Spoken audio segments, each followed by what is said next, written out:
બાદ સ્વાગત ફરી એકવાર વાત કરવી છે અમદાવાદની। અમદાવાદમાં પડેલા મુશળધાર વરસાદના કારણે થઈને ક્યાં કેવી મુશ્કેલીઓ ક્યાં કેવી તારાજી સર્જાઈ છે એની પર નજર કરવી છે। તો અમદાવાદના પડેલા વરસાદ બાદ હાલાકીના અનેક દ્રશ્યો સામે આવ્યા છે। સીટીએમ વિસ્તારની સ્કૂલોમાં પણ પાણી ભરાયા છે, ત્યારે અનેક સોસાયટીના ઘરોની અંદર પણ પાણી ભરાયેલા આ દ્રશ્યો નજરે પડી રહ્યા છે। ત્યારે સોસાયટીની અંદર મકાનોની અંદર પાણી ભરાયા છે।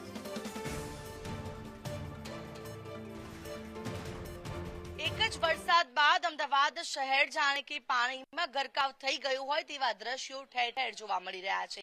સીટીએમ એક્સપ્રેસ હાઈવે પાસે આવેલ કેટલીક સોસાયટીઓ અંદરના દ્રશ્યો જોઈ શકાય છે કે ઘરોની અંદર પણ ઘૂંટણસમાં પાણી ભરાઈ ગયા છે। અહીંયાથી અવર જવર કરવી પણ એટલી મુશ્કેલ બની રહી છે કે લોકો પોતાની ઘરની બહાર નીકળે તો કઈ રીતે નીકળી શકે, કારણ કે આ હદે વરસાદી પાણી અહીંયા ભરાયેલા છે।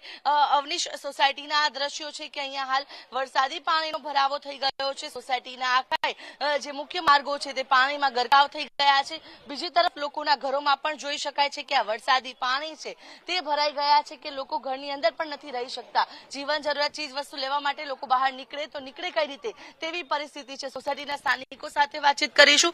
વરસાદે વિરામ લીધો પરંતુ આપની સોસાયટીની મુશ્કેલીએ વિરામ નથી લીધો। આ પ્રકારની મુશ્કેલીથી કેટલા હેરાન પરેશાન? હેલો, અત્યારથી અમે 2024 થી લડત આપી રહ્યા છે, પણ હમણાં એ લોકો પર્કોલેટિંગ વેલ બનાવી ગયા, પર્કોલેટિંગ વેલમાં પાણી હજુ સુધી જતું નથી અને જે મુખ્ય જોડાણ આપવાની વાત કરે છે હજુ જોડાણ થયેલું નથી અને સોસાયટીના સભ્યોને લોકોના ઘરમાં પાણી આવી ગયા છે, બહુ મુશ્કેલી પડી રહી છે। અચ્છા, કેટલી મુશ્કેલી સર્જાય છે? અવર જવર નથી કરી શકતા, સિનિયર સિટીઝનને તો ખાસ વધારે હાલાકી। આટલું પાણી ઘૂંટણસામાં પાણી છે, સિનિયર સિટીઝન અને અહીંયા પાછું ખોદેલું છે, એટલે અમે 4 ફાઇલો ગટર, પાણી, રોડ અને ખંભાતી કુવાની 4 ફાઇલો 1 વર્ષ પહેલાથી મૂકેલી છે, છતાં કોઈ કામ થયું નથી અને આ ખંભાતી કુવો બનાવ્યો છે એ પણ ફેલ થયો છે, એનું જોડાણ હજી આપ્યું નથી। આ દિવાળી પહેલા 5મે આનો ઉદ્ઘાટન કરેલું ખંભાતી કુવાનું અને ધીરે ધીરે ગોકળ ગાયની ગતિએ કામ કરીને અત્યારે આ પૂરું થયું આ કેચપીટ બનાવીને એનું જોડાણ ખંભાતી કુવામાં આપ્યું નથી અને કેટલી વખત ઓફિસે જઈએ છીએ સાંભળતા નથી અને જવાબ એવા આપે છે કે દિવાળી પછી થશે, થાય નહીં તો દિવાળી પછી થાય, એવા જવાબો આપે, એવા જવાબો અધિકારીઓ આપે છે। શું કેવું છે? કેટલી મુશ્કેલી સર્જાય છે કે ઘરોમાં પણ ન જઈ શકાય તેવી પરિસ્થિતિ? ખૂબ જ મુશ્કેલી છે। આ બધા જોવો જ છો તમે, 3 ફાઇલો મૂકેલી છે રોડ, રસ્તા, પાણી માટેની, છતાં પણ હજુ કોઈ કામગીરી મ્યુનિસિપાલ કોઈ પણ કામ કરી શકતું નથી।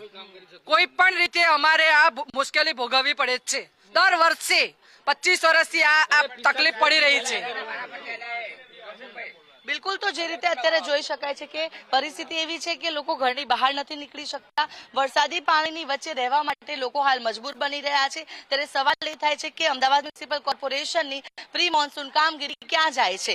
કેમ વરસાદ બાદ આ પ્રકારની પરિસ્થિતિનું નિર્માણ થાય છે કે લોકો હાલાકી ભોગવવા માટે મજબૂર બની રહ્યા છે? કોર્પોરેશનમાં અનેક રજૂઆત બાદ પણ કેમ એકની એક પરિસ્થિતિ દર વર્ષે સર્જાય છે? અનેક સવાલો તંત્ર પર ઉઠી રહ્યા છે। ત્યારે આટલા વરસાદી પાણી ભરાયા બાદ પણ તંત્રના પેટનું પાણી નથી હલતું અને ત્યારે હાલ સ્થાનિકો ભારે હાલાકી ભોગવવા માટે મજબૂર બની રહ્યા છે।